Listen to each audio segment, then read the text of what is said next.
எடுத்து சொல்லி இருக்கிறார்கள். நீ கலைஞருடைய பிறந்த விழாவை கொண்டாடி இருக்கிறோம். நீ நம்ம மாவட்டத்தில் தொடர்ந்து எல்லா தொகுதிகளிலும் இது போன்ற கூட்டங்கள் தொடர்ந்து நடைபெற்றுக் கொண்டிருக்கிறது. நீ கலைஞர் இல்லைன்னா நம்ம இல்லை. ஒரு மகத்தான தலைவர்.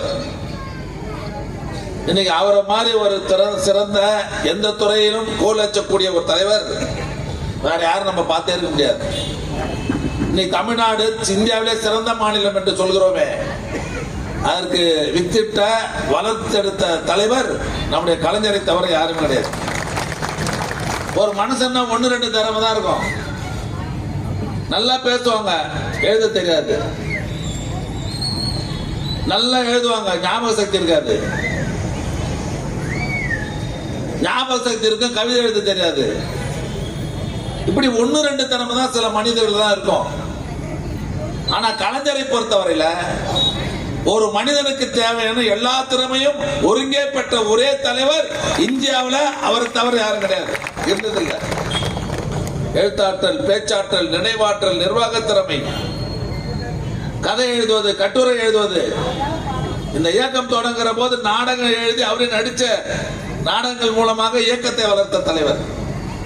முரசொலியிலே ஒரே கடிதத்தில் லட்சக்கணக்கான தொண்டனையும் தன்வசம் இருக்கக்கூடிய ஆற்றல்.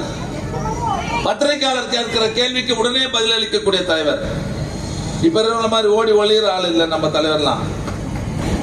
5 முறை தமிழ்நாட்டுடைய முதலமைச்சராக இருந்தார்.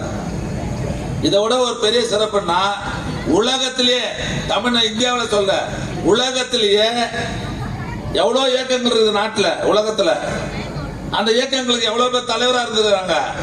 ஒரு இயக்கத்திற்கு 50 ஆண்டு காலம் தொடர்ந்து தலைவராக பொறுப்பேற்று அந்த இயக்கத்தை கம்பீரத்தோடு நடத்தி காட்டிய தலைவர் கலைஞரை தவிர நீங்க யாரையும் கட்ட முடியாது. சாதாரண தலைவர் இல்ல.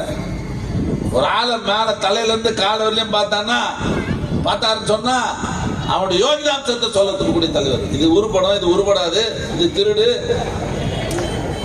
ஆளை பார்த்தே சொல்லிடுவாரு. அது மட்டும் இல்ல, பராசக்தி படத்து தலைவர் தான் கதை வசனம். நாங்கெல்லாம் பிறக்கிறதுக்கு முன்னே வந்தது. அது பராசக்தி படம் வெளியே வந்த உடனே 2 பேருடைய புகழ் உச்சிக்கு போச்சு.